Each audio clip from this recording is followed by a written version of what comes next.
इस शिक्षा ने आपको दूना डबोया है, आपको इतना कंडेम कर दिया। थोड़ी सी शिक्षा पाके कोई अफसर बन गया, उसमें अभिमान का अंत नहीं। मंत्री बन जा, एमएलए बन जा, पूछो ना के बन गया, और मुख्यमंत्री बन गया, या कोई अन्य शिक्षा ग्रहण करके अप टू डेट बन के और पता नहीं क्या बन जाता है। तो ये अभिमान आ गया हमारे अंदर, श्रद्धा खत्म होगी, आतिथ्य गया हमारे से, यानी हम चतुर बन गए, कपटी बन गए, माया माया जोड़ में दिन रात स्कीम बनाए जा। तो इस मालिक को पता था ये विष है इनके लिए, ये शिक्षा। 3 युग में कोई शिक्षा, यानी जो शिक्षा अब हमने प्राप्त की है और इसका दुरुपयोग किया है। डॉक्टर किस लिए बनता है बच्चा? कि घना धन कमाऊं। इंजीनियरिंग किस लिए करता है? कोठी गाड़ू, बनते ही नौकर दूं। आईएएस आईपीएस किस लिए बनते हैं? कि पैसे इकट्ठे करूं, बड़ा कोठी बनाऊं। तो हम पहले ही घुटी वो पी कर चलते हैं और फिर वही काम करते हैं, और वो जोड़ जाड़ का एक मिनट में मृत्यु हो जाती है किसी एक्सीडेंट में, कोई रोग से। वो सारा छल लिया ना, जो पुण्य था वो परिवर्तित दूसरे ढंग में बदल दिया, कोठी और इन बैंक बैलेंस में खत्म करवा दिया, और आप खाली करके भेज दिया, लाद का ढेर सारे पापों से काल।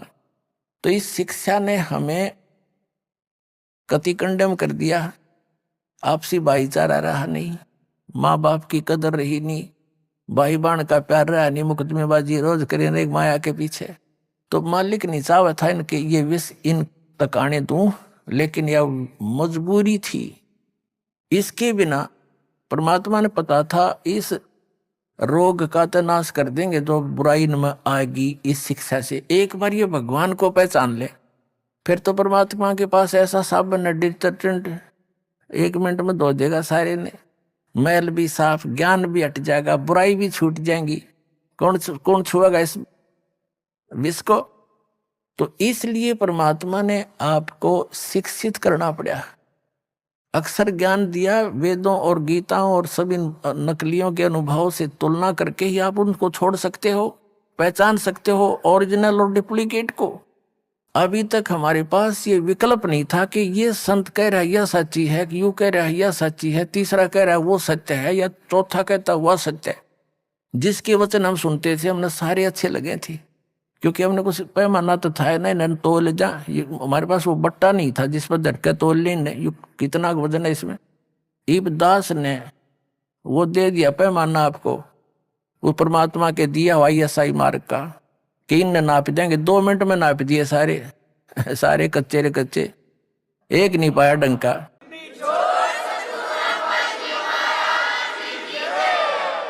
तो विश्व के वर्तमान के कोई भी संत शास्त्र अनुकूल साधक नहीं है, ना उनके अनुयायी है। तो दास की प्रार्थना यही है कि वो संत भी इस बात पर विचार करें, इसको मान बढ़ाई ना अड़ावें, अपना जीवन नाश ना करें। और ये तो इस मार्ग ने तो वो रोक के नहीं सकते, या तो भूल जाना।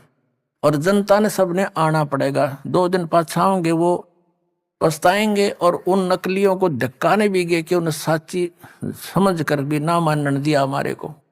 अपने आत्माओं जो टीवी चैनलों पर चल रहा है परमात्मा का ज्ञान, ये कोई हम कोण में बैठ के गीत नहीं गा रहे, विश्व स्तर के चैनल हैं। और एक चैनल पर कहीं पर भी कोई छोटी सी कोई सूचना आ जाती है तो पूरे विश्व में फैल जाती है। और इसने 3-4 वर्ष हो गए परमात्मा के ज्ञान को चलते को, और कोई बोल कर दिखाओ ज्ञान में, वो बकवाद तो करो कैसी, पर ज्ञान को कंडम करके दिखा दो एक भी पॉइंट परमात्मा के जो दास ने ज्ञान बताया। तो इससे सिद्ध है कि वो बुद्धिमान व्यक्ति है, संत कोई बालक नहीं है, उन सब ने देख लिया है। अरीब तो वो यहां रुके हुए हैं कि निम्बण दे जितने निम्ब है। एक पंडित जी था, काशी विद्यापीठ पढ़काया वो ब्राह्मण। एक राजा ने कोई हवन कराना था, अनुष्ठान कराना था, उसका न्योता दिया। उसको रोजाना 1 रुपया दान दक्षिणा दे देते, वो पाठ करने लग गया। 1 महीने का कराना था। अब उस विद्वान की पत्नी अपना, क्योंकि पैसा मिलने लगने के बाद यू काल फिर अलग से रंग दिखाता है, वह बढ़िया तो कपड़े पहने और गले में अपने बढ़िया जेवरात आभूषण बनवा लिए। तो पानी लेने के लिए, जल लेने के लिए कुएं पे इकट्ठी होया करती बहनें। तो ब्राह्मणों के कुएं अलग होते थे, अन्य जाति वालों के अलग अलग हुआ करते थे। तो सब ब्राह्मणी इकट्ठी होती, तो वो पूछती कि ये नए नए आभूषण तू कैसे खरीद रही है। उसने बताया कि मेरा पति राजा के यहाँ कथा करने जाता है, मंत्र जाप करता, अनुष्ठान करता है, और राजा प्रतिदिन 1 चांदी का रुपया दक्षिणा देता है। तो उन जो पानी उससे वार्ता हुई थी जिस बहन से, ब्राह्मणी से, उसने अपने पति के कान ठे कि आप यहाँ पड़े रहते हो, वो फलानी का घरवाला वहां जाता है और पाठ करता है, 1 रुपया डेली दक्षिणा देते हैं, और भी पंडितों की आवश्यकता है। वो कह रही थी आप भी चले जाओ। तो पंडित जी कहने लगा मैं तो ऐसा देसी सा पंडित हूं, और वो पढ़कार काशी विद्यापीठ में, उसके बराबर में मेरी दुकान चलेगी नहीं। वह उसका सिर होगी, तू तो ऐसे बहाने में लाया करे हैं, तू धक्के खानता अंडे और जाते अच्छा माल मिला जाता नहीं। ज्यादा कहने से वो चला गया। और क्योंकि ऊपरली वे वेशभूषा तो ब्राह्मण की एक जैसी हो है, मंत्री से कहा जी मैं भी ब्राह्मण हूँ। कहा जब पंडित जी बैठो, उसका एक आसन लगा दिया और माला दे दी कि तो भी बोल दे, तुम मंत्र के ले बैठ के। अब उन मंत्रों ने सुना सुना कोई नहीं करता, वो पंडित पंडित अपने करते रहे, राजा लोग अपने मौज मस्ती कहीं घूमते रहो।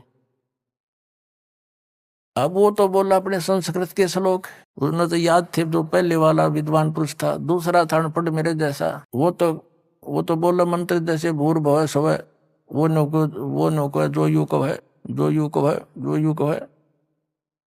अपना उसने भी 1 असरफी मिल गई सामने और 1 रुपया। मन मन में क्या, जो यूं को है, जो यूं को है। अगले दिन 2 दिन पीछे हुआ भी, फिर उसकी पत्नी भी लागी ऐसे हार श्रृंगार पैर के गई। वो तीसरी को पता लगा, उसने अपने पति को श्रृंगारा। वो कहने लगी, उसने भी यही प्रार्थना की कि वो तो विद्वान है, और दूसरा भी मेरे से कुछ ज्यादा ही जानता है, पर मेरी बात बने नहीं। ज्यादा कहने से वो भी चला गया। अब वो जो विद्वान था वो तो अपने बोल ही रहा था, उसने उधर ध्यान नहीं उनका, ये क्या बोलना, ठीक है ब्राह्मणों के बोलते रहेंगे अपने मंत्र। तो तीसरा पहुंचा, उसका भी आसन लगा दिया।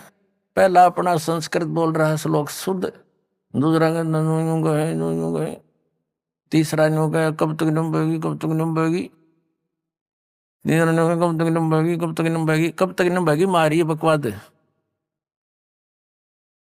तो उसको भी शाम को 1 रुपया मिल गया। उसकी पत्नी ने फिर ऐसे ही अपना रूप बदला। तो चौथे से भी फिर ऐसे ही बात हुई, चौथा भी शंकर का चला गया, उसका भी लगा दिया वहां पर आसन। अब पहले वाला तो बोलता है शुद्ध संस्कृत के श्लोक, दूसरा कहता है तीसरा कहता कब तक नंबेगी, कब तक नंबेगी, चौथा बोला नंबर दे जब तक नंबेगी।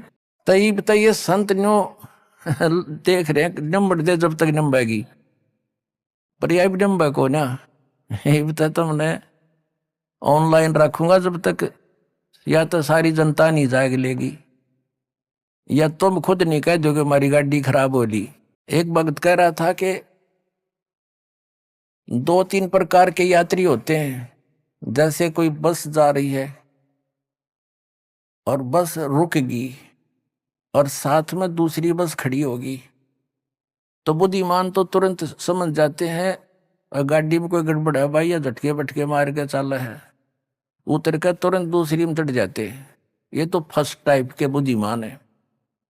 दूसरे ऐसे होते हैं कि कंडक्टर नीचे बढ़ कर देखने लगेगा, वो समझ जाएगा कि ये तो गड़बड़ वाली, तो तब उतरेंगे। और तीसरी टाइप के इसे निकट्ठू होते हैं कि कंडक्टर ड्राइवर भी दूसरी बस में चढ़ लेंगे ना, कति कंडम कह कहिया बिगड़ दी भाई, बोला जब उतरा करे उस गाड़ी में। तो ऐसे जो बुद्धिमान व्यक्ति हैं, दास के संकेत को समझकर छोड़कर भाग जाओगे उनकी खराब गाड़ियों को, जिसमें सफर करना चाह रहे हो, पंचर हो ही खड़ी, उनके टायर ने ट्यूब कुछ भी को ना, यानी कोई आधार ही नहीं है उनका गाड़ी का चलने का। राम नाम की गाड़ी जो बनाई बैठे हैं वो शास्त्र विरुद्ध साधक। और फिर शेष जब आओगे, जब उनके गुरुजी ने कह देंगे भाई सालो सचमुच हमारा तो हमारे पास ज्ञान नहीं था। वो भी बुद्धिमान व्यक्ति होता है जो नो कह दे भाई गाड़ी खराब हो रही या ठीक नहीं चल सकती और तुम अपनी व्यवस्था और कर लो। तो ये संत तो उन ड्राइवर कंडक्टर भी निकम्मे हैं, नो ना कहेंगे कि हमारा द्वारा भक्ति नहीं है और जाओ तुम ले लो नंबर वाला जाके। ये तो उनते भी नालायक हैं फिर तो कहने का भाव ये है पुण्यात्माओं, अब ये परमात्मा कबीर जी का आदेश है कि पूरे विश्व में ये सत संदेश जावेगा। पूरी पृथ्वी के जीव प्राणी परमात्मा के बच्चे बतेरे युगों से दुख पा रहे हैं, अब ये इस नाम को ग्रहण करेंगे, सतनाम को। न इसकी छीट भी ना लगने दी थी परमात्मा ने, अरे डंडोरा पिटवा दिया, अब बखेर रखा आपके ऊपर, वर्षा करवा दी सच्चे ज्ञान की, और सतनाम चौथे महीने मिल जाता है, और सार नाम भी अब आपको मिला प्राप्त हो रहा है, जिसको आज तक ये ऋषि महर्षि समझ भी नहीं सके। तो अब ये पूरे विश्व में जाएगा और सभी संतों को इस सत्य ज्ञान का लोहा मानना पड़ेगा, और उनकी भलाई है वो माने इस बात को, और अपना भी कल्याण करावें, और उस परमात्मा के बच्चों को काल के उसमें भाड़ में ना झोंकें। अब जो